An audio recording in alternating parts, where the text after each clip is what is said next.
10.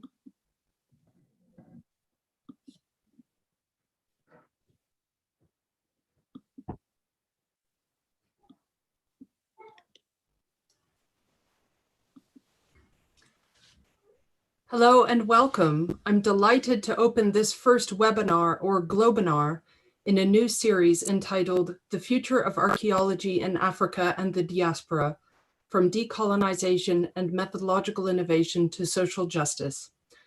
My name is Amy Bogart and I'm head of the School of Archaeology here in Oxford. And the school is one of the sponsoring bodies for this series at the university here, alongside St. Cross College, the Africa Oxford Initiative, and the Oxford Research Centre in the Humanities. And you will be hearing more about St. Cross and AfOx, or the Africa Oxford Initiative, shortly.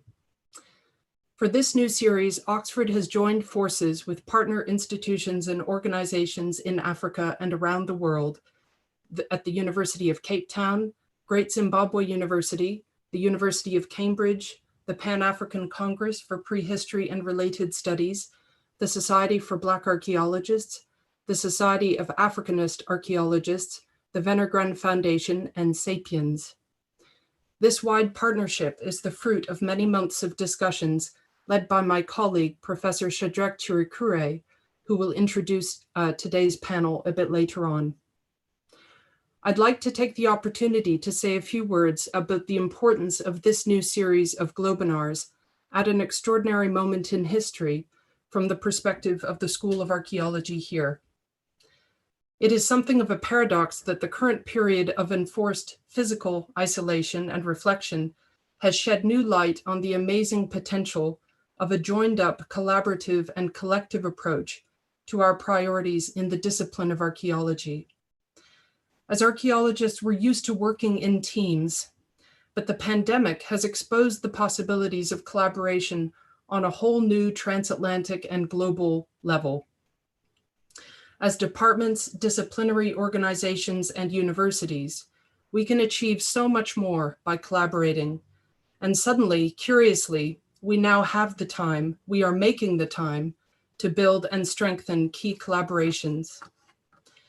It probably goes without saying, but in the year of Brexit, as well as the pandemic, our disciplinary friendships and collaborations have never felt more important here in the UK, and the School of Archaeology is delighted to contribute as a node in that wider global network.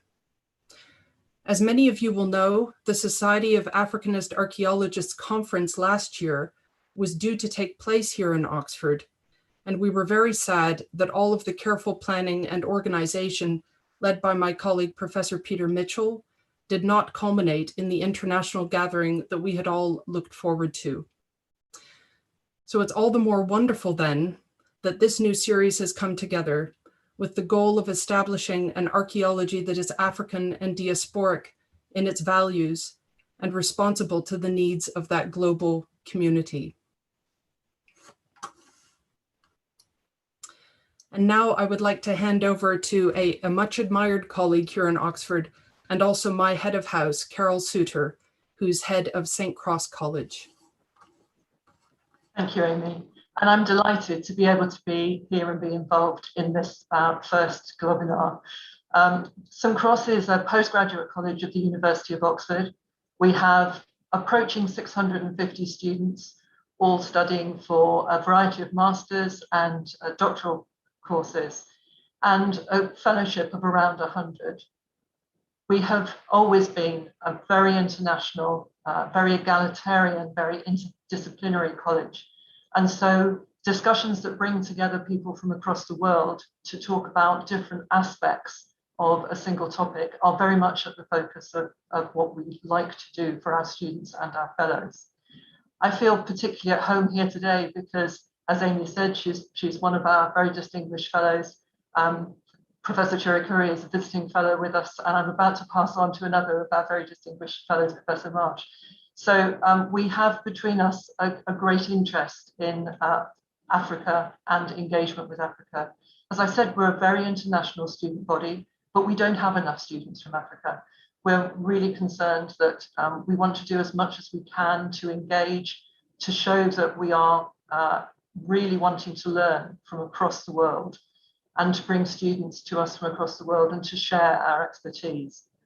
We've been delighted in recent years to be able to host the Africa Oxford Initiative in Sarkis in the college in the days when we could all get together in real life. And we've had some absolutely wonderful evenings there. We've also been very fortunate that we have a range of fellows with special interests.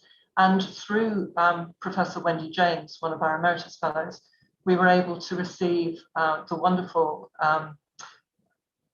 archive of James Curry, archive in the sense of a copy of every single book published by James Curry, the imprint, at the time when James himself was leading the organization.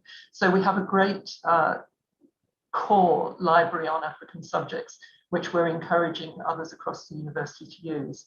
And I think it's in ways like that, bringing people in, showing that we have an interest and an expertise, but wanting to learn right from across the university and across the world, that we hope very much that over the years, we will extend the diversity of our student body and our fellowship, so that students and scholars from Africa will feel that if they're coming through Oxford, then St. Cross might be just the place for them to find a base. But I know that anyone who is involved with African issues and connections in Oxford will be very well aware of the Africa Oxford Initiative, led by my colleague, Kevin Marsh. And I'm very delighted to pass on now to Kevin to say a word about that and his work generally. Thanks very much, Carol. And Amy has mentioned the many partners involved in this. So I know you've come here to listen to the panelists and not to me. So I'm simply going to say that AfOx is incredibly excited to be part of this. We've been so looking forward to this. So for those of you who don't know AfOx, we're a cross-university platform that exists to support and promote equitable collaboration in all disciplines of academia whatsoever, from astrophysics to theology across the university. I encourage you to go and look at our website, AfOx. You'll find it pretty easily. And that is really all I want to say, because we need to move on for the real meat of this meeting, which we've all been looking forward to. So I'm going to pass on to Shadrach. How do we Africanize archaeology? Can archaeology contribute to the achievement of equality? And how do we deal with gatekeepers? How do we ensure that the early career researchers and their voice is heard in the discipline? Well, if you don't have answers, you are not alone. I too don't have answers, but fortunately, we have got a great panel with us who will be sharing with us some of the ideas and some of the answers to these questions. And the panelists are represented by Professor Rebecca Ackerman, who is a leading paleoanthropologist and a scholar on diversity. She is based in the Department of Archaeology at the University of Cape Town. We also have another prominent scholar from Algeria, Professor Amara. We also have Professor Christina Douglas, who is doing important research, particularly in terms of developing methodologies for working with communities in an equitable way. We also have Professor Innocent Pikirai from the University of Pretoria, who has got a wide range of interests. But one of the things that he has been doing in recent years is to be involved with a cross-Africa platform for mentoring PhD students, as well as postdoctoral fellowships, as part of the African Humanities Program and many other initiatives. And then last but not least, we also have Professor Ibrahima Atia, who is a prominent scholar working on slavery, community-related issues, and he is also passionate about empowering the young and upcoming in Africa. So without further ado, can I invite Professor Ackerman to share her views?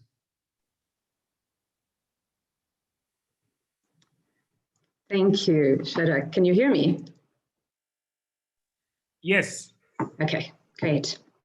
So as Shredak was just saying, I'm a paleoanthropologist, and I want to say a little something about my kind of positionality and the reason why I'm here today. I'm obviously white. I'm a US citizen. I was born in the States. I've been working in South Africa for 2 decades, been at University of Cape Town for more than 2 decades, although I was doing work here before that as well. And my research is on understanding the fossil record of human evolution and how we came to be the way we are. But as was mentioned, I've also been doing some recent sort of knowledge production on the influence of colonial practices and imperialism in my discipline, and I'm a deputy dean for transformation in our faculty. And I'm particularly interested in whiteness and how it's been maintained and how the privileging of whiteness has affected the narratives of human evolution. So just as a bit of background, as many of you probably know, paleoanthropology has a history of scientific racism that goes quite deep. It's always been extractive. It affects not only who produces the knowledge, but who's the subject of investigation. And in particular, human origins research historically was kind of intertwined with research on Black bodies as primitive models for human ancestors. And today, the practice of paleoanthropology in Africa is still largely oriented along racial lines. So high-profile academic research teams are predominantly white, field workers and technicians are predominantly Black. Helicopter research is common, bringing in kind of fairly homogenous, heavily white Western teams and field schools coming into spaces, especially in South Africa, that are already relatively segregated because of its history, and then kind of further contributing to that.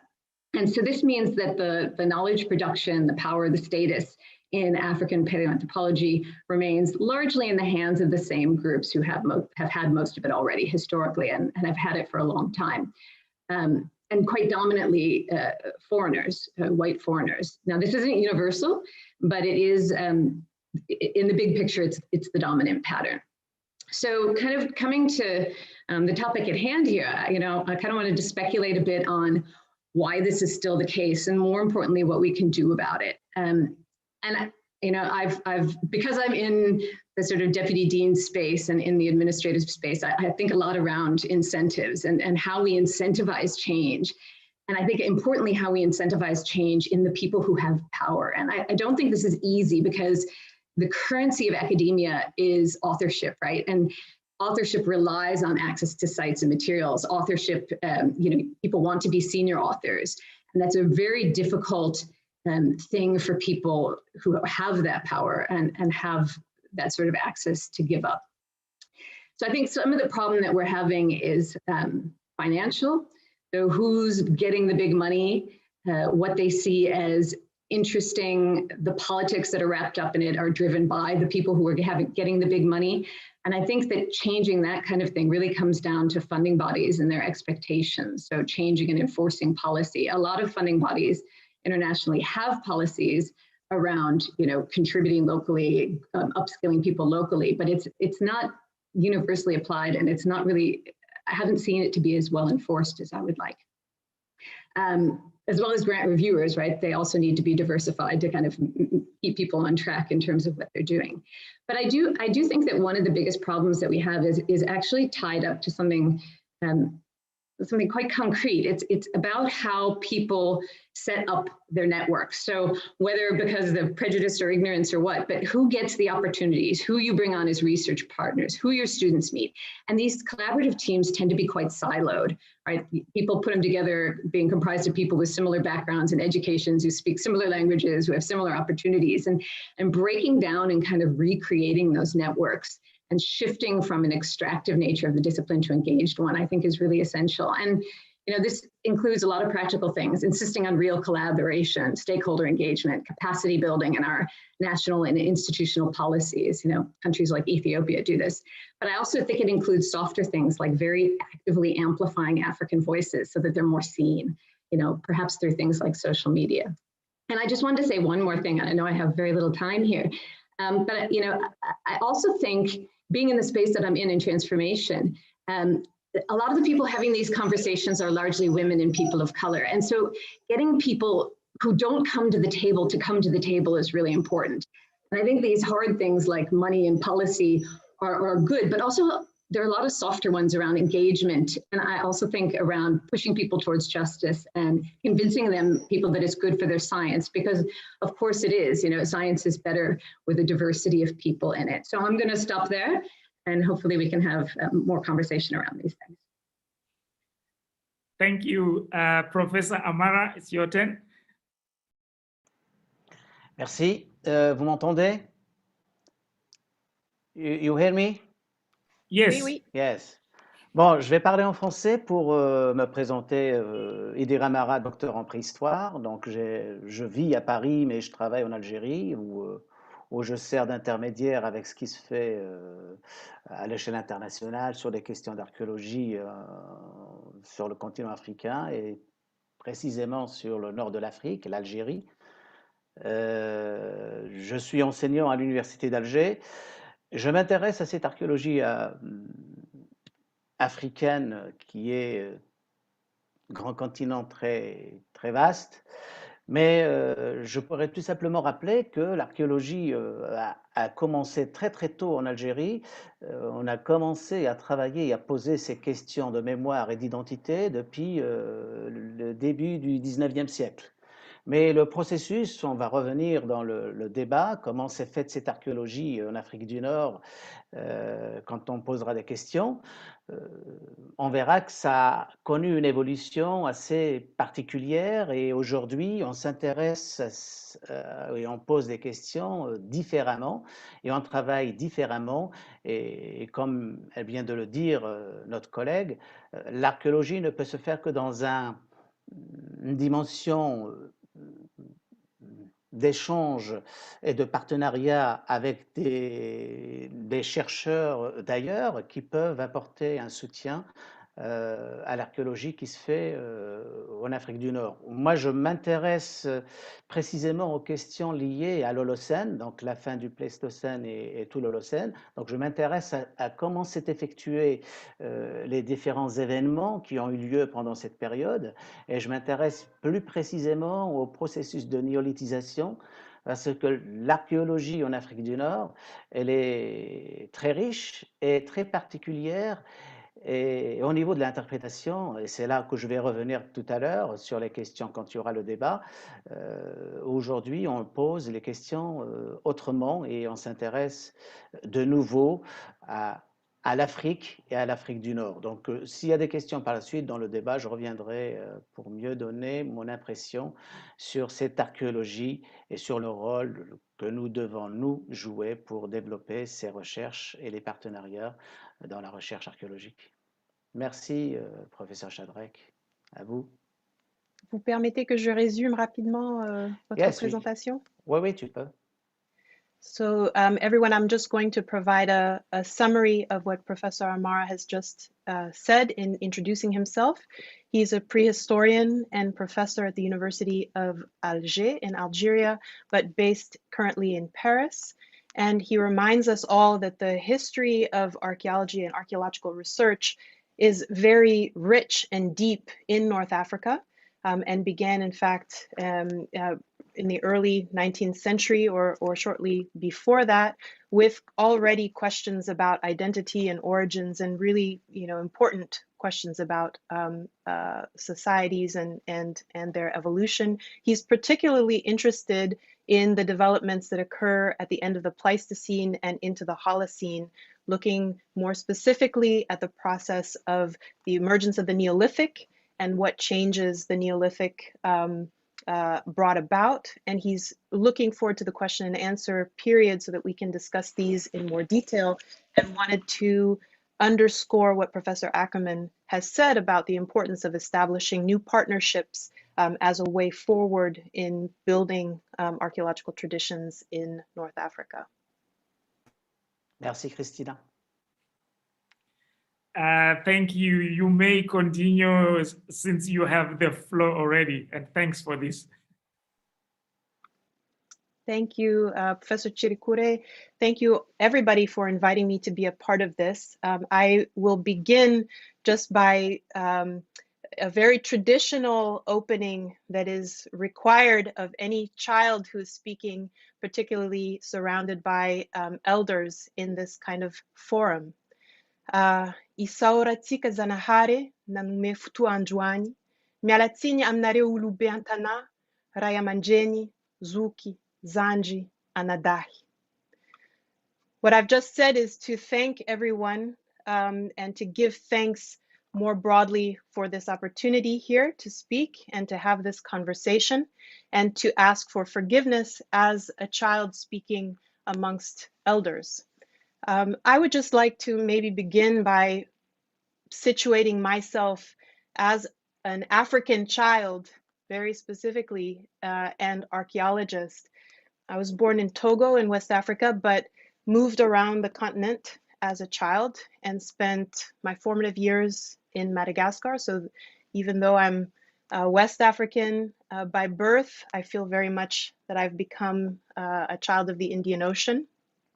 And I was really moved recently in reading, I just picked it up here so that I could remind myself, reading one of the chapters in the volume 400 Souls, edited by Ibram Kendi and Keisha Blaine, that is a community history and just a magnum opus, but a collective effort to tell the history of African and African diasporic peoples in the Americas.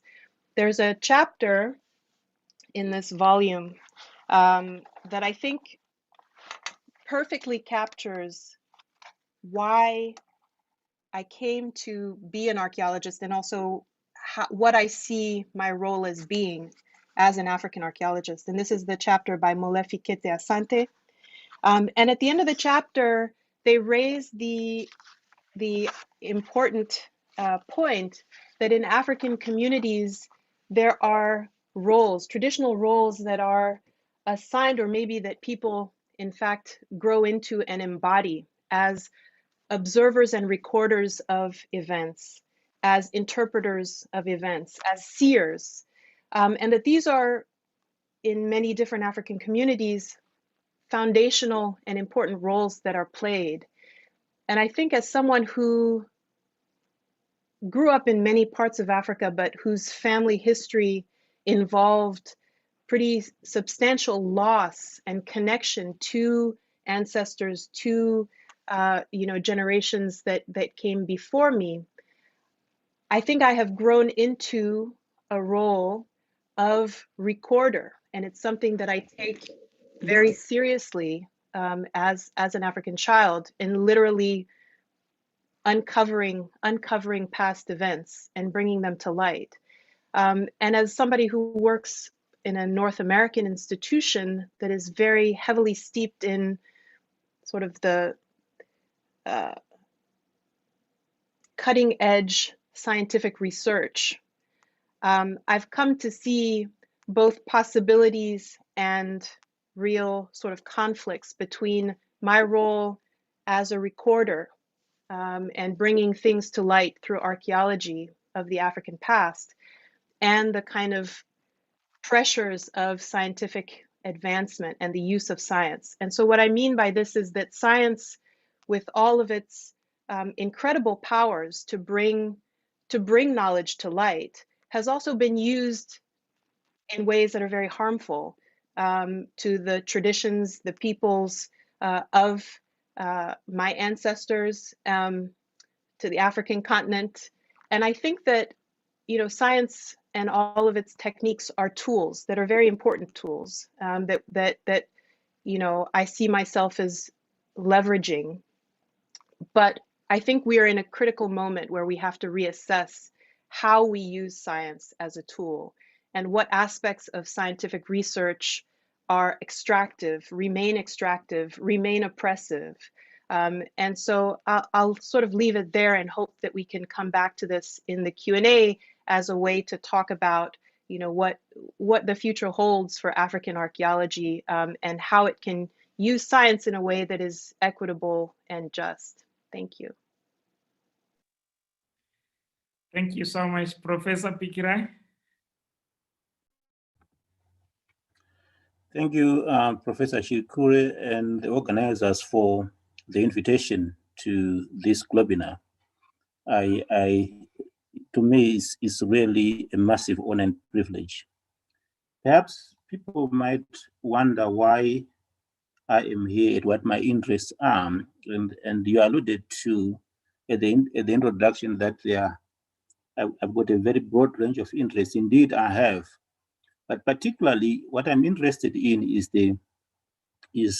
the future of archaeology, in as far as it relates to what I call the human condition. And then linked to this are the contemporary challenges that we are facing. Currently, we're talking about climate and environmental change. We're talking about pollution. We're talking about water. We're talking about poverty. We're talking about social inequalities. We're talking about racism. And then we have to ask ourselves as archaeologists and paleoanthropologists, what is the role of the past in all this? And can we learn from it? And can we simply study the past for the sake of it? Should we treat the past, in terms of how we approach it and how we study it, as business as usual? So why I'm precisely here is really due to the conversations that I had with Professor Peter Schmidt some 4 or 5 years ago, who generated in one of these volumes on, decolonization of archaeology in Africa. And I do have a few ideas on decolonizing archaeology as a discipline, which I cannot all enumerate here, but let me simply throw in some of the ideas to the audience, so that we can begin a process of engagement with regards to what decolonization is and how we should approach what I call the archaeology of the future. So I want to see archaeology rethink and recenter communities in terms of research, in terms of the scholarship, in terms of the curriculum.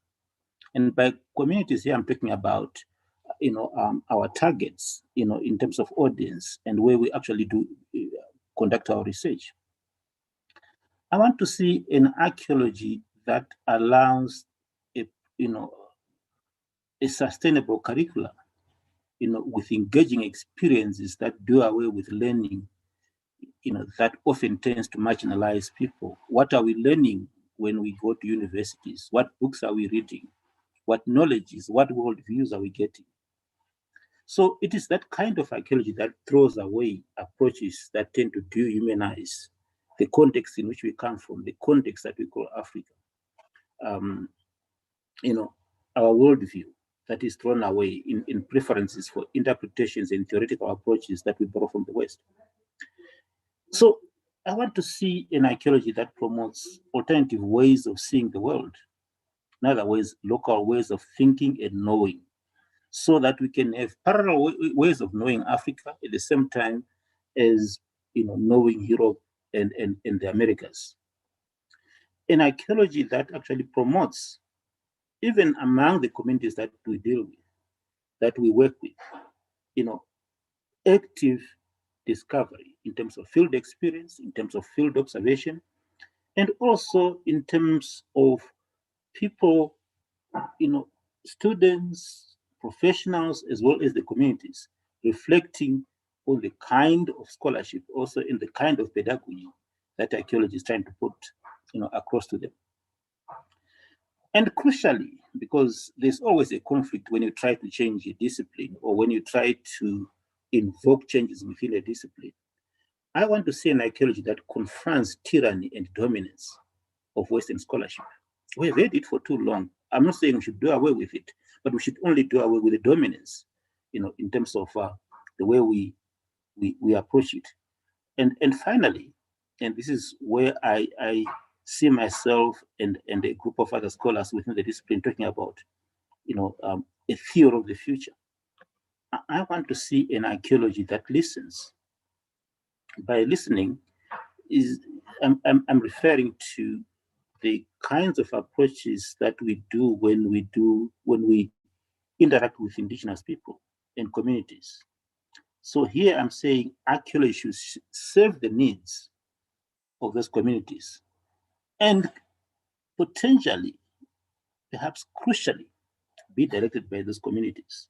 Now, with regards to the theory of the future, because I still have to see a theory that is seriously grounded in Africa, and for which we use and try to challenge the West. I want to just refer to the conversations we had with Professor Peter Schmidt and then Professor Alice Kewo, who has actually done a lot of field research among Native Americans, you know, in the US and in Canada, and who has written quite extensively on this. So in a symposium that we organized at the World Archaeological Congress in Japan, we presented the theory of the future as premised by many realities, and I quote, congruent with historical experiences, languages, and habitats. And then we posed the question, how may archaeologists recognize and draw upon local as well as Western realities as they work towards inference to the best explanation? And in that symposium, we suggested that listening to our peers in other societies strengthens archaeological practice and interpretation of data. And then we emphasize that listening is imperative, both in terms of our strategic approach to doing the discipline and also morally. Let me stop there, you know, in the interest of time and allow, you know, people to absorb some of these points, and then we can engage. Thanks, Chair. Thank you, Professor Tiao.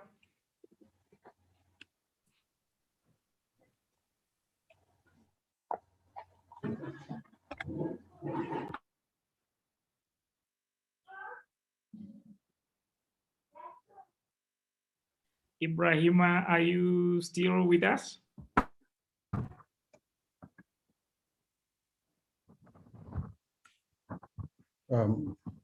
Okay, thank you.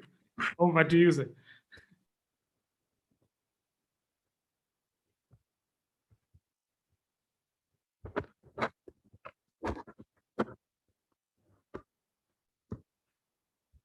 Am I next?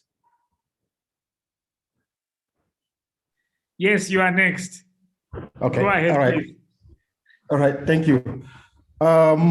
I would first thank the organizers of this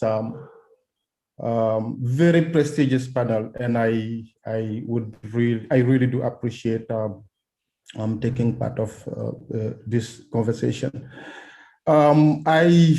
When I received the question, I was very excited, and I thought the questions were all very juicy as they intersect with a number of issues that I've been personally struggling with over the past few years. So I look at this question very closely and try to give my own insight. To me, archaeology and paleoanthropology, to be branded African, should combine at least three elements. The geography of site, that should be Africa-based, of course. And second, practices that blend coherently with local African worldviews and knowledge of production, meaning-making, and dissemination strategies of archaeological and paleoanthropological knowledge. And third, provide service to an African ethical client community by attending primarily to its needs and demand. I would contend that one without the other element will make our work lose its African cachet. Sadly, this is too often the case, as the criteria of the geography of the site is generally the only one met. Archaeological and paleoanthropological research in Africa and in the African diaspora is, of course, largely dominated by European descent practitioners, while that is a reminder of the colonial foundation of archaeological practice. To me, the biggest concern today, in addition to the identity of the practitioners, is the fact that the main consumers of African archaeology are largely located outside of the African continent. Consequently, the production of archaeological and paleoanthropological knowledge on Africa is still tightly linked to the colonial agenda, its languages, and its racist panoply of technologies of control that were imagined to collect and store information on societies, people, landscapes, resources to satisfy European fantasies of power and domination over non-Western orders. Many African descent archaeologists and paleoanthropologists have been trained in the field accordingly to Western canon standards and languages. And that is our case, most of us. More critically, many of us, particularly those based on the continent, are evaluated accordingly to those Western needs and demands that do not necessarily correspond to that of the local African community that we are supposed to serve. Furthermore, the bulk of the research resources, material and documentary archives, as well as funding, are almost exclusively located outside of Africa. Despite the fact that these resources concern Africa and morally belong to Africa sometimes, access to it by African and people of African descent is contingent to visas and other administrative restrictions that poses serious problems of equal opportunity in knowledge production, transmission, and consumption. The current debate on the restitution of African art is a perfect illustration. Africa's presence in colonial material and documentary archives is abundant and startling, yet Africans have very little control of the narrative, of the representation of them, nor do they control, nor their agency is recognized as producers of economic value or of the knowledge embedded in those archives. There is a dual pain embedded in the archives that constantly exude pain. First, the feeling of being expropriated of its own cultural archives, and second, the undignifying, sometimes representation of the Black body in those archives. To decolonize archaeology and paleoanthropology, we would find ways to incorporate both. We should find ways to incorporate both in content and delivery element of multivocality, interactivity, reflexivity, and contextuality to account for different sensibilities. Sadly, African archaeology and paleoanthropology largely serve a non-African audience. To decolonize it, we must break away from ideas of universal knowledge whose cosmopolitan sensibility is too prone to deafness about race and inequality. We must cultivate novel forms of affect and care that are inclusive, reparative, and transformative. Unlike the Black model of colonial society that too often cared about and attended to the needs of her master's family at the expense of her own, African archaeology and paleoanthropology must first and before all attend to the needs and demands of African and people of African descent. If African archaeology is to tell an African story and present and represent Africa to the rest of the world, it is critical that Africanist archaeologists listen to the needs and demand for history of African ethical client communities as defined, for instance, by Michael Blackie. This may require not only new research questions, new methodologies of knowledge production, dissemination, and conception strategies in which African and people of African descent are not mere objects of inquiry, but more importantly, full agents in knowledge productions about their own selves and the world surrounding them. I'll go, just give me one more minute to finish. The fact that the fact that the Black body has remained continually over the past few centuries, aside for all sorts of intrusions, representation, fetishization, fantasies, and violence, poses serious challenges to our own modern global world. Getting rid of racial privilege for a more equitable archaeology sounds like utopia and challenges the colonial roots of racial privileges injustice and inequity, which require serious, tangible, reparative action that go beyond words and discourses. Rather than a payment, because this was mentioned in the concept, in the question, I would call for an equal treatment of at all phases of project implementation for local archaeologists. As for local communities, they are our ethical clients, and their needs and demands must be taken into consideration.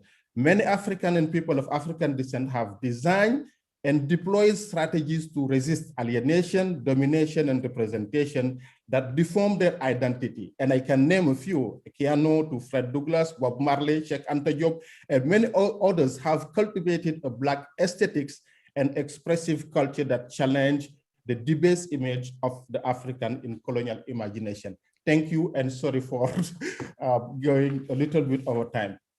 No, fantastic. I liked the passion. I liked the energy, and that resonates with what everyone was saying. So we have received a number of questions, and what I will do is that there are questions that are general and to the panel, and there are some that are specific to the different panelists. So if you may allow me to abuse my position as moderator and to start with the ones that apply to all the panelists, and maybe end with the ones that are specific, and also to maintain a conversation. If the panelists also want to pick up on the points which our colleagues on the panel are raising, feel free to do that. Want to make it as conversational as possible. The first question that I will pose, it's a question stroke remark, and it says that uneducated but really interested, that is interested in archaeology, right? I struggle to understand or remain engaged. Do you as scientists need to tell these stories of our ancestors in a relatable ways to fascinate us or not to bore us? And what are your responses in relation to how do we make, how do we ensure that we are faithful to the principles of science, right? I can think of stratigraphy and all those other things. And at the same time, we also need to communicate that past so that the communities that we have been alienating, perhaps they can participate in this. Who wants to go first?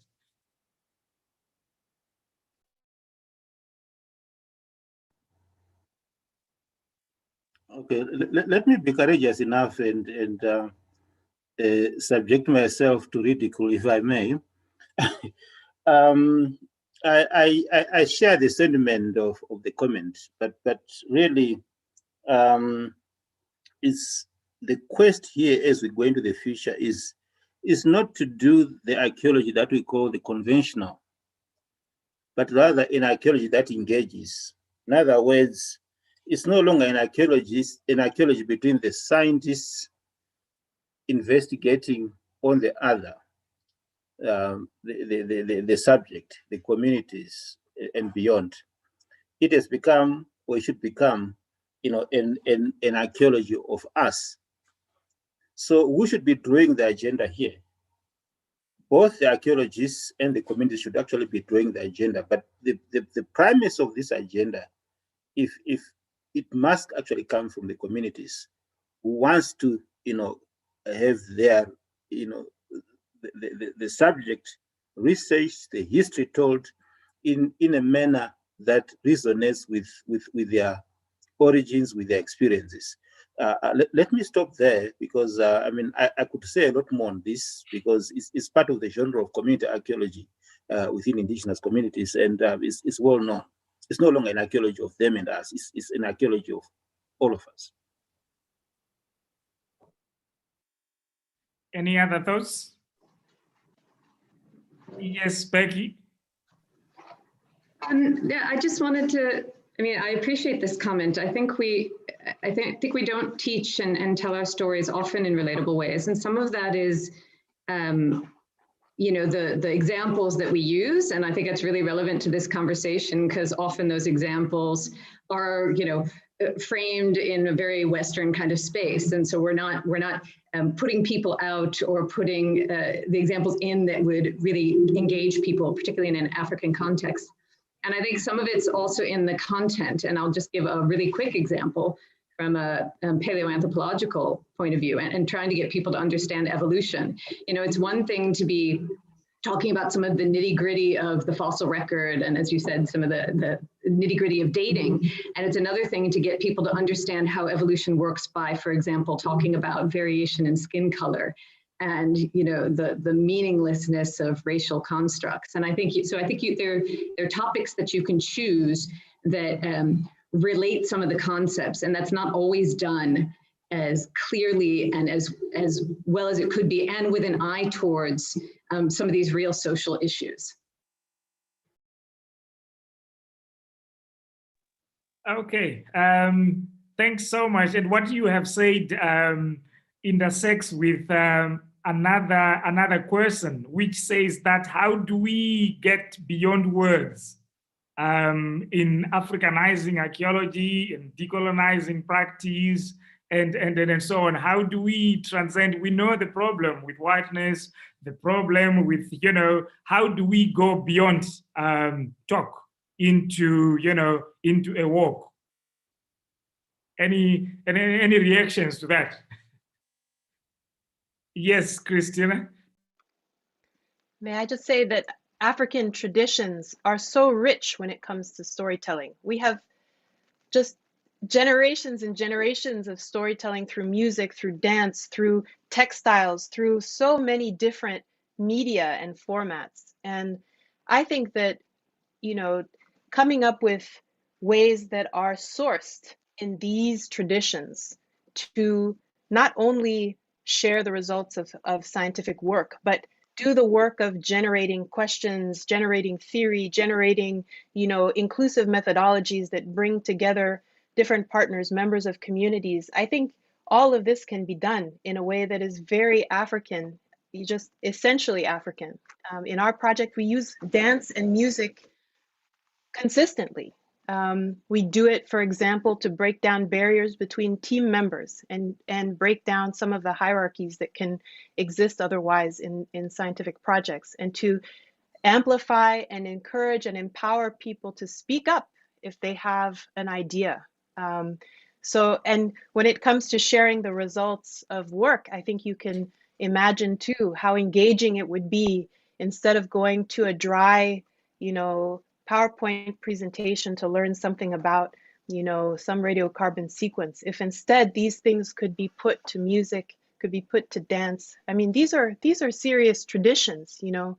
Traditions of storytelling in African societies through music and dance are not just for engagement or fun. There's something really visceral that can be communicated through these other means, these expressive traditions that can't be communicated otherwise. So I think we have real opportunities to draw on these rich African traditions.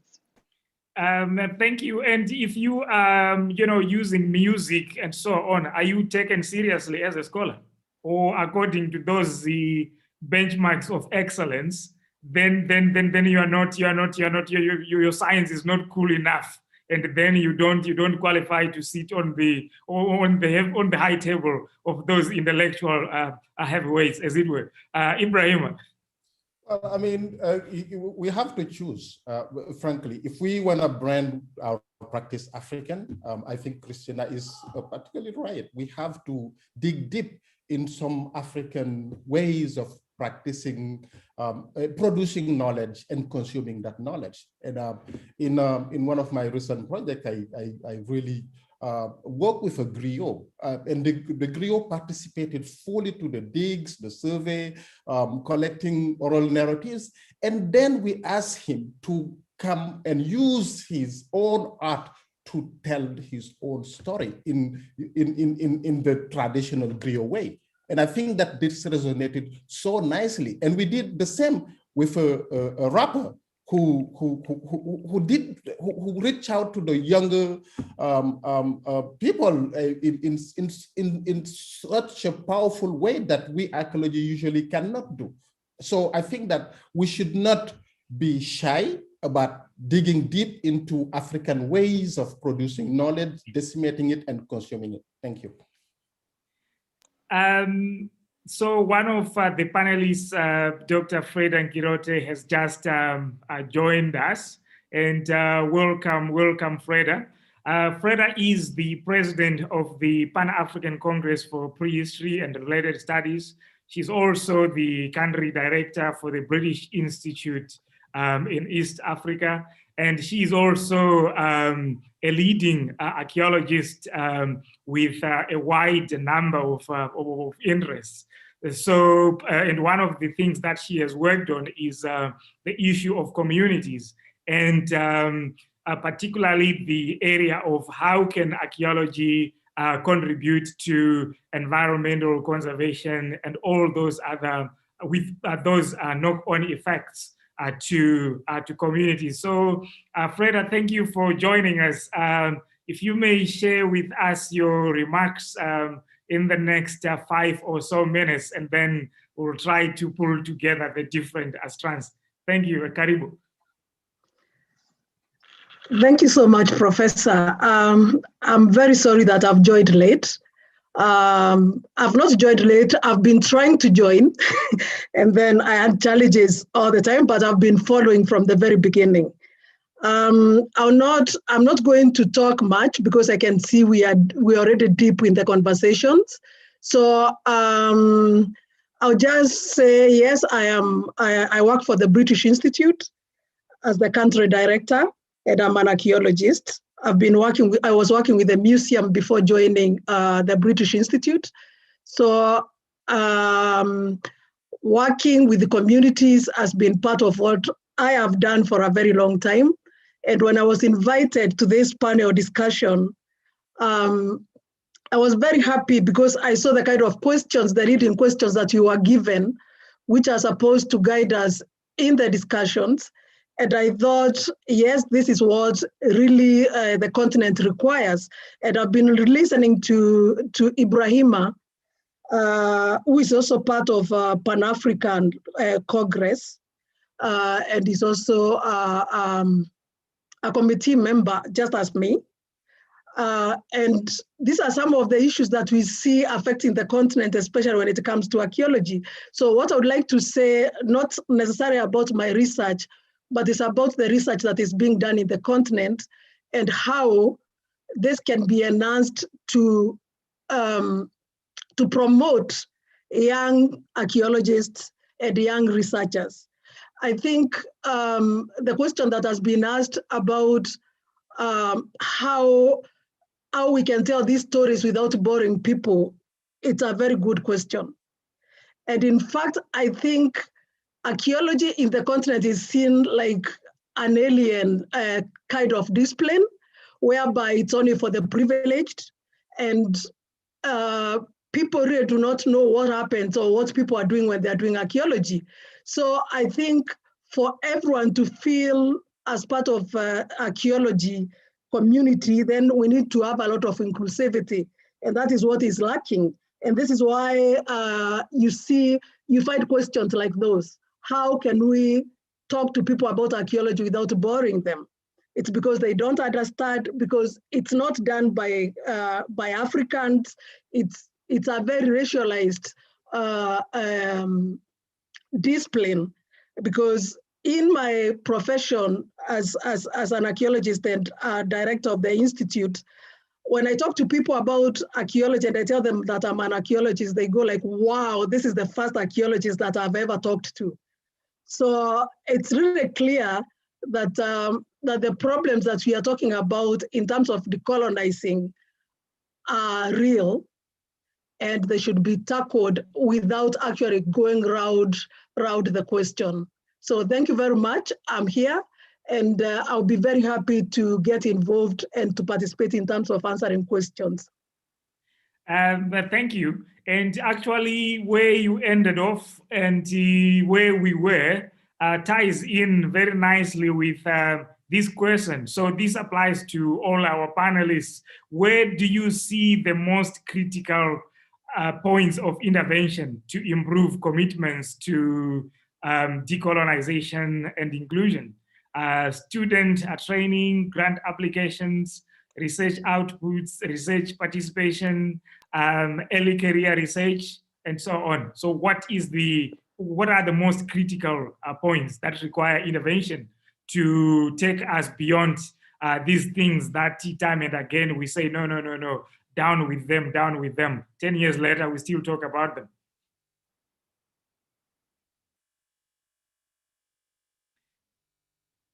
Je peux intervenir, Mr. Shadrach? Yeah, you can go ahead. Yes. Moi, je reviens sur le thème de la décolonisation, qui est un thème très intéressant concernant l'archéologie nord-africaine et principalement de l'Algérie, parce que je suis algérien. Je peux tout simplement vous rappeler que quand on parle de l'archéologie, il y a tout un historique, il y a tout un passif qu'il faudrait que les archéologues doivent connaître. Je peux rappeler tout simplement rapidement qu'on avait découvert au XVIe siècle en Tunisie des plaquettes gravées en grec ancien, en langue punique qui est morte, et en berbère. Et il se trouve que cette plaquette se trouve actuellement au British Museum.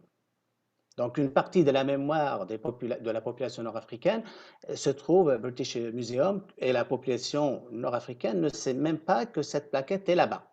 Il n'y a que les initiés. Je peux aussi rappeler que l'archéologie ou les premières découvertes de sites archéologiques en Afrique, qui est principalement en Algérie, c'était en 1837-40 et la première publication en 1847. C'était le premier site d'art rupestre découvert en Afrique du Nord. C'est comme ça que les militaires de l'armée française, et qui a commencé le processus de colonisation de l'Afrique et de l'Afrique du Nord, posaient la question sur ces populations qui étaient là et qui peuplaient l'Afrique du Nord, bien que les Français n'arrivent. Donc il y a quand même une question mémorielle, identitaire qui se pose. Ce qu'on a découvert aussi face à ce processus de colonisation, c'est toutes les ruines romaines. Les plus importantes ruines romaines se trouvent en Afrique du Nord. Elles ne se trouvent pas en Europe. Leptis Magna en Libye, Timgad en Algérie, Cherchel, Tipaza, Djemila, etc. Il y a des dizaines de sites romains en Afrique du Nord. En parlant de colonisation, la recherche a été orientée dès le départ. C'est pour ça que ça devient intéressant quand on fait la critique des textes écrits en 1860, en 1880, en 1890, 1900, etc. Parce que les premiers archéologues qui étaient européens, et principalement français, ils commençaient à fouiller dans l'objectif de rechercher l'origine européenne de ceux qui avaient construit ces villes romaines, qui remontaient à 2000 ans.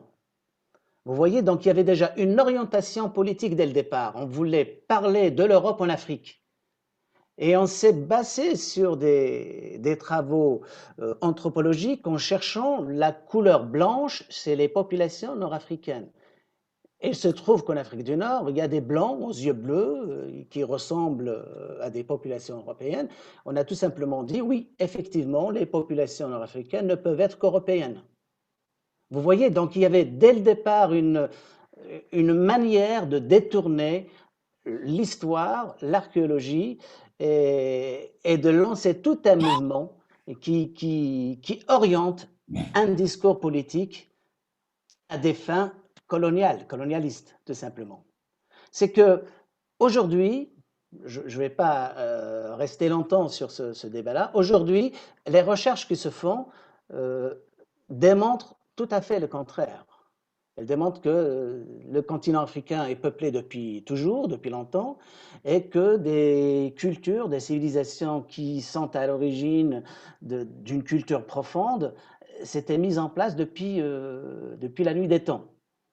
Donc la question qui se pose, c'est comment redonner aujourd'hui de l'importance au patrimoine archéologique africain et comment les Africains eux-mêmes peuvent prendre en charge ce travail de mémoire et d'identité. Et quand j'assiste à des réunions internationales, que ce soit en Amérique, que ce soit en Europe, etc., quand je regarde dans la salle, je vois que les archéologues africains sont peu nombreux par rapport aux archéologues d'ailleurs, américains ou européens, qui s'intéressent beaucoup plus à l'Afrique, mais avec un regard européen. Il faudrait que les archéologues africains regardent l'Afrique avec un regard africain, un regard qui vient de l'intérieur. Le débat est ouvert, hein, de toute façon. Merci, Shadrach. Si Christina peut faire un résumé.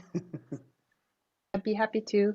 So the Professor Amara just reminds us and recalls the long history and engagement with archaeological sites and materials that from the very early days was oriented and politicized by Europeans. And he cited several examples in North Africa, namely inscriptions that were identified in the 16th century in Tunisia that include Punic and Berber writings, language, and that these inscriptions are not even visible and available to Tunisian and other African citizens because they're being held in collections outside of Africa, in this case in the British Museum. And so there's a forgetting of these early interactions with archaeological materials and a lack of ability or access to engage them. And he cited many other important examples, including the number of Roman sites that exist in North Africa, in the dozens, and some of the most important Roman sites that exist in North Africa, that from the very beginning were looked at with a European gaze. And so his general point is that archaeology has been politicized and oriented and Europeanized, such that when we look at African sites and African archaeology, we do so with a European gaze, as opposed to a gaze that is an African one and that comes from within African communities. So that's just a quick summary. I apologize because he provided many important details about sites and particular bodies of materials in his comments. Thank you. And also one of the agonies of being a chair is that the timekeeper will be saying to you, you guys should be wrapping up, and still many questions are still coming. So you want to go on and on. So maybe I will ask the last question as we draw towards a close. So this question says that can I respectively ask how the parents of the African panelists responded when informed of this career choice?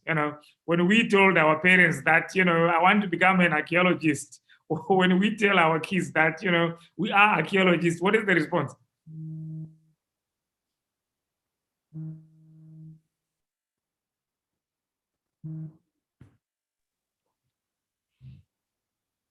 Who wants to go with that? I can.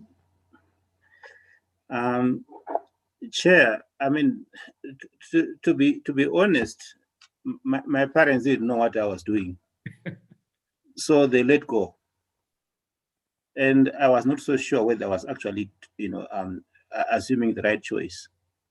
So, it was like, a gambling, but I had a passion in the sense that the manner in which I was taught my first year modules at university, I had a course, not in African archaeology, but actually course in what is called African antiquity. And the African that they covered, the African component that they covered was the Mediterranean component, where we look at the Roman and the Phoenician world in as much as related to Africa. And I got fascinated by these structures in North Africa, in as much as they told the story of the African past. And that's how I managed to extend my archaeology southwards, which I then fully imbibed at second year. So, I would say that ignorance in quotation marks did in a way help me do what I wanted to do. But at the same time, it was a bit unfair to my parents because they couldn't engage seriously with me because they thought whatever happened at university, people knew exactly where they wanted to go and what they wanted to achieve.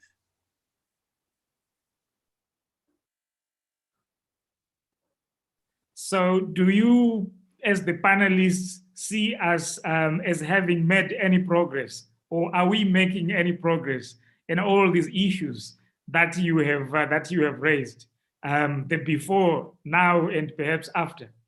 Any thoughts on that? May I think there is a point, an important point, that question that was raised, that is the point of intervention. I think that the point of intervention is the university. The university is where this knowledge is produced, is transmitted. And I think that as long as we let go that way, as long as we do not change the curricula and the ways we do, we're gonna continue to reproduce the old colonial models. And that's one point I wanted to make. The other point I wanted to make is that I think, and this is all part of global knowledge society that is linked to the university, parents, how people think about archaeology. Yes, I myself, as Professor Pikiri, my parents were disappointed because they didn't send their kid to the university to be doing what looked like some manual work, which a little bit onto them. So I think that we need to make archaeology relevant. And that is really, to be able to do that, we have to challenge the way we do things at the university. Very briefly. Okay, so thank you very much for this interesting and intensely enriching exchange. What I will do is that we have received around 45 or so questions. So I will email these to the panelists, and some of them we are going to be using them in the next webinars, the next of which is on the 19th of March, and is entitled African Archaeology at Home and in the Diaspora, Funding the Role of Professional Associations, etc., etc. And we will be advertising that shortly. We also have a group of highly engaged panelists working across the Atlantic, in the Americas, as well as in Africa and Europe. So on behalf of the organizing team, Professor Paul Lane, Dr. Thomas Tondlana, Professor Ayana Fluellen, Dr. Chip Colwell, as well as Professor Justin Dunn, I would like to thank all our panelists and all the listeners for the very vibrant and healthy exchange that we have had. And I can assure you that we are going to take forward some of the issues that we have raised and build them into our next webinars. Thank you very much. Have a very restful weekend. And thanks in the name of African and Diaspora Archaeology. Bye from me. Thank you, Chair. It's a pleasure. Thank you. Thank you.